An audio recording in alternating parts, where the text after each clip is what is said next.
We're joined by Jamie Bartlett, Director of the Centre for the Analysis of Social Media. He's also written a book about the dark net. Before we talk about this particular operation, just explain, what is it?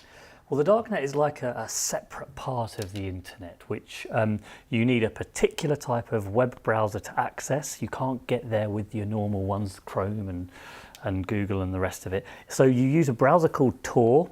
That allows you to browse the net anonymously. You can't really link what you do online with your IP address, i.e. your location.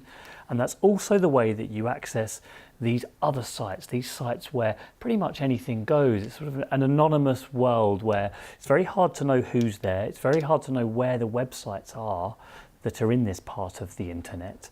And as a result, you've seen, yes, a lot of sort of whistleblowers and free speech activists and human rights activists on there, but also, of course, the criminals, the drugs markets, the illegal pornography.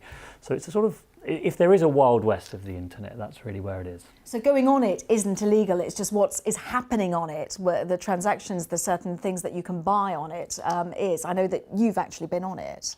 Yeah, so of course, I mean, there's nothing illegal about going there, and New Yorker, the magazine, has a website there as well. There's all sorts available there. But there is a sort of disproportionate amount of illegal activity taking place there. So I went on to one of the drug sites that was actually closed down in this operation to understand how it worked. And you know, there's many of these sites. The Silk Road, which is one of the ones that was closed, is one of about 30 anonymous marketplaces where more or less anything can be bought or sold. And of course, this is a great worry for the authorities, the idea that there's a part of the internet that's beyond the law. And what's fascinating, Jamie, is you describe how it operates in a similar way to mainstream, what you'd expect, these social networking sites and also these marketplaces where they review each other and you get points and all this kind of business. Well, this is the thing. So it's the dark net. It sounds very distant. It sounds very different, but it's not. It's very similar to what we see on the clear net, on the normal internet.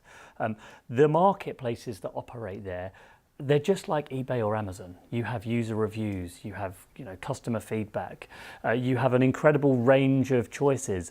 And yes, there's all this clever encryption and ways of staying private and secret, but the real trick of these sites and why they've become quite popular over the last couple of years is because they offer choice and competition. They give users a choice of an incredible array of drugs from an incredible array of vendors, and as a result, the quality is rather good and the value for money is rather good, and that's one of the reasons people go there. And Jamie, this particular operation, it was quite groundbreaking. Just explain why. Well, the difficulty with these sites is that you need to find where the physical server is that hosts the site, and you need to get that offline to remove the website. Now, that's always very difficult in this part of the internet. Now, according to the National Crime Agency, they have made a technological breakthrough that's allowed them to physically locate the servers. And if that's true, and I don't know the details, and they certainly won't be sharing the details of this operation, that's a pretty big blow, because that means that the people that operate on these sites consider themselves immune from the law. But if the National Crime Agencies and others are now able to find out where they are, that's a really big difference. Okay, Jamie Bartlett, you've written extensively on this. Thank you very much for your expertise.